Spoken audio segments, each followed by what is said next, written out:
E buongiorno amici di Mattoscacco, oggi in questa fantastica partita andremo a vedere come Niemann è stato letteralmente spazzato via, ha perso tutti i pezzi in questa partita online giocata su chess.com nel famoso Title Tuesday, che è questo torneo che si svolge tutti i martedì sera, legato solamente, l'accesso ce l'hanno solamente i giocatori titolati, quindi maestri FIDE, maestri internazionali, gran maestri. In questa partita Niemann gioca col bianco. Dall'altro lato, dal lato dei neri, abbiamo Vasily Korkmaz, che è un maestro internazionale di 2438 punti. Andiamo a vedere come si è svolta la partita. Niemann apre con E4, C5, difesa siciliana, e a questo punto andiamo, diciamo, in quella che è poi la variante classica, e qui alfiere G5. Fa tutto parte dei piani. Su questa cattura si ricattura con il pedone G e non con il pedone E, poiché altrimenti il pedone D rimarrebbe isolato. Questo sarebbe un gravissimo problema. Quindi tutto secondo teoria, ovviamente siamo a livelli altissimi, e qui arriva un'altra mossa che mi sorprende tantissimo. Ora da bianco cosa ti verrebbe da giocare?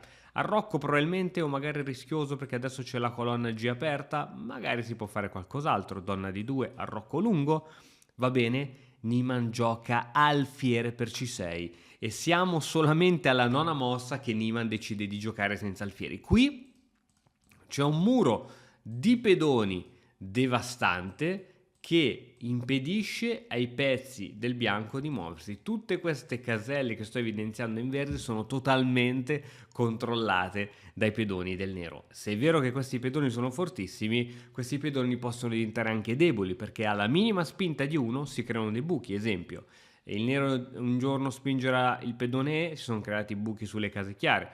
Un giorno il nero deciderà di spingere il pedone D, si sono creati buchi sulle case scure. Quindi è un'arma a doppio taglio. Donna di 2 per il bianco, quindi si presume un arrocco lungo. H5, questa mossa è molto interessante che permette anche uscite di alfiere di questo tipo. F4 per impedire tutto ciò, alfiere H6 arriva comunque, G3, torre in B8 e adesso si attacca anche questo punto debole. Arrocco lungo è probabilmente una soluzione che permetterebbe al bianco di tenere a bada quel pedone, ma Niemann va per cavallo B3, donna C7, arrocco lungo, re in E7. Siamo in una situazione, possiamo dire, standard delle siciliane, dove veramente i due giocatori sono come due pugili che si prendono a botte sul ring. Torre in H va in E1, possiamo dire che la posizione per il bianco è una posizione buona, con torri attive già sul centro, però la mancanza degli alfieri in effetti si fa sentire. A5 per il nero, e qui c'è subito un colpo tattico. Lo riesce a vedere? Colpo tattico con il bianco. Eh sì, il colpo tattico deriva proprio dal fatto che questo pedone si può catturare, il nero non può catturare, poiché arriva a cavallo di 5 scacco e si perde la donna. Torniamo invece alla realtà. Niemann non si accorge subito di poter catturare quel pedone, quindi sposta il re, per questo il motore gli dà come mossa mancata. Altra mossa, diciamo, poco utile da parte del nero, e questa volta Niemann però vede la cattura del pedone. Una serie di mosse non precise da entrambi i giocatori, ma stiamo giocando blitz online. È vero che una partita blitz di un grande maestro vale più di una partita a tempo ragionato di un giocatore del nostro livello, ma comunque sono mosse abbastanza precise.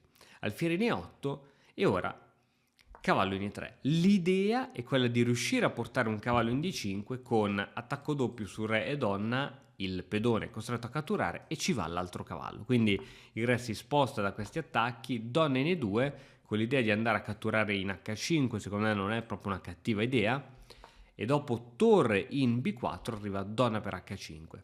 Comunque la posizione è molto buona per il bianco, la posizione è buona perché c'è una regina attiva, può arrivare in fretta anche un cavallo, quindi secondo me le possibilità sono buone. Ecco, ora che questo alfiere in realtà ha creato uno scudo eccezionale per il suo re. L'alfiere in fianchetto fa sempre il suo lavoro.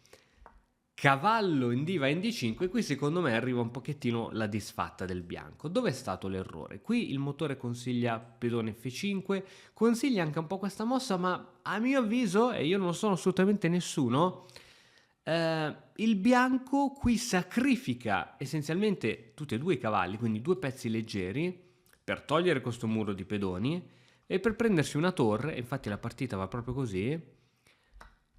Il problema, il vero grande problema, è che ora queste due torri faticano ad entrare in gioco. Sì, questa torre potrà fare una roba di questo tipo, sì, queste torri potranno raddoppiarsi per attaccare il pedone di 6, ma io ritengo che il nero possa più facilmente giocare al meglio con i propri alfieri, poiché queste torri fanno fatica, essendoci ora una sola colonna semiaperta, fanno fatica ad entrare in gioco e bisogna manovrarle molto bene.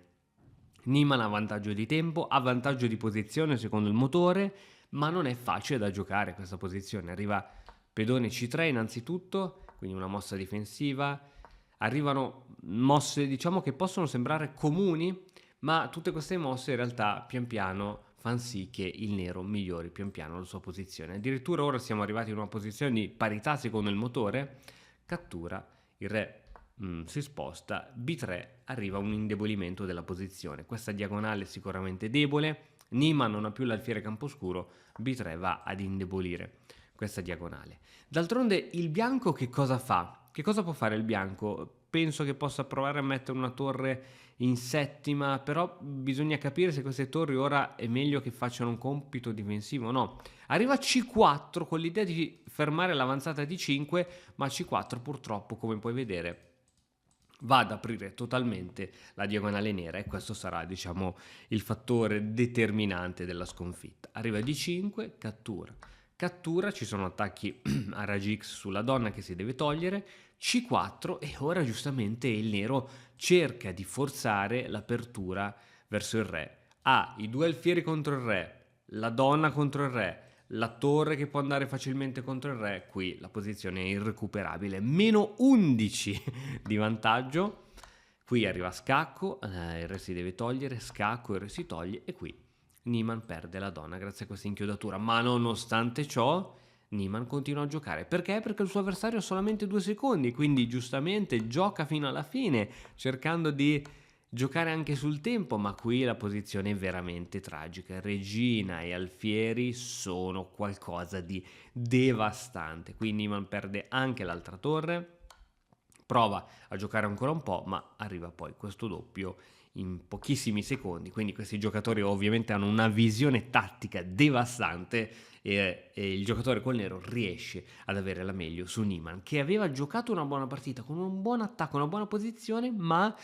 non aveva ovviamente il tempo a sufficienza per capire come organizzare meglio i propri pezzi, perché eravamo in una blitz e la partita si è ribaltata. Ragazzi, spero che vi sia piaciuta, noi ci vediamo sempre qui presto su Matto Scacco e vi ricordo che a marzo, in questo mese, uscirà su Matto Scacco il corso di strategia più completo mai realizzato prima. Ci aggiorniamo!